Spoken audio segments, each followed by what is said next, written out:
Realization. If you were to stop with the close of the last chapter, however, you would never become great. You would be indeed a mere dreamer of dreams, a castle builder. Too many do stop there. They do not understand the necessity for present action in realizing the vision and bringing the thought form into manifestation.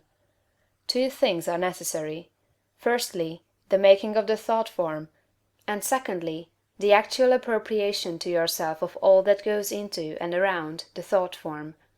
We have discussed the first, now we will proceed to give directions for the second.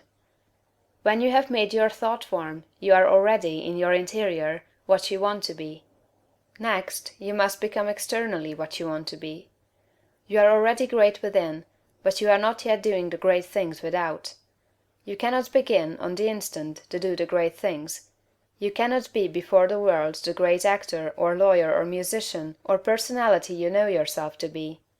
No one will entrust great things to you as yet, for you have not made yourself known. But you can always begin to do small things in a great way. Here lies the whole secret. You can begin to be great today in your own home, in your store or office, on the street, everywhere.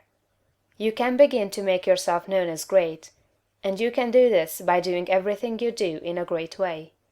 You must put the whole power of your great soul into every act, however small or commonplace, and so reveal to your family, your friends and neighbors what you really are. Do not brag or boast of yourself. Do not go about telling people what a great personage you are. Simply live in a great way. No one will believe you if you tell him you are a great man, but no one can doubt your greatness if you show it in your actions. In your domestic circle, be so just, so generous, so courteous and kindly, that your family, your wife, husband, children, brothers and sisters shall know that you are a great and noble soul. In all your relations with men be great, just, generous, courteous and kindly. The great are never otherwise. This is your attitude. Next, and most important, you must have absolute faith in your own perceptions of truth. Never act in haste or hurry. Be deliberate in everything. Wait until you feel that you know the true way. And when you do feel that you know the true way, be guided by your own faith, though the entire world shall disagree with you. If you do not believe what God tells you in little things, you will never draw upon his wisdom and knowledge in larger things. When you feel deeply that a certain act is the right act, do it and have perfect faith that the consequences will be good. When you are deeply impressed that a certain thing is true, no matter what the appearances to the contrary may be, accept that thing as true and act accordingly. The one way to develop a perception of truth in large things is to trust absolutely to your present perception of truth in small things. Remember that you are seeking to develop this very power or faculty, the perception of truth. You are learning to read the thoughts of God. Nothing is great and nothing is small in the sight of omnipotence. He holds the sun in its place, but he also notes a sparrow's fall, and numbers the hairs of your head. God is as much interested in the little matters of everyday life as he is in the affairs of nations. You can perceive truth about family and neighborhood affairs, as well as about matters of statecraft. And the way to begin is to have perfect faith in the truth in these small matters, as it is revealed to you from day to day. When you feel deeply impelled to take a course that seems contrary to all reason and worthy judgment, take that course. Listen to the suggestions and advice of others, but always do what you feel deeply in the within to be the true thing to do.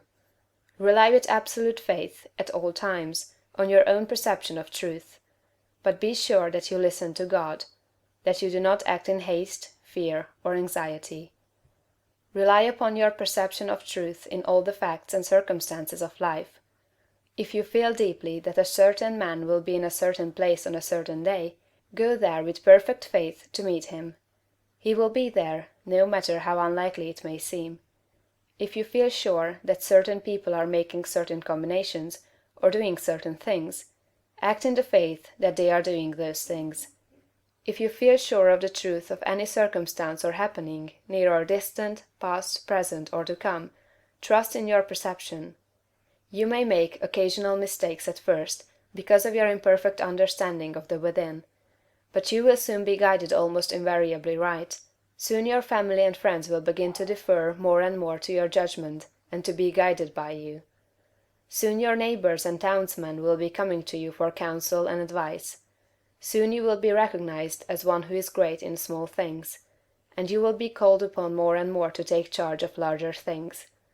All that is necessary is to be guided absolutely, in all things, by your inner light, your perception of truth. Obey your soul, have perfect faith in yourself. Never think of yourself with doubt or distrust, or as one who makes mistakes. If I judge, my judgment is just, for I seek not honor from men, but from the Father only. End of chapter 11.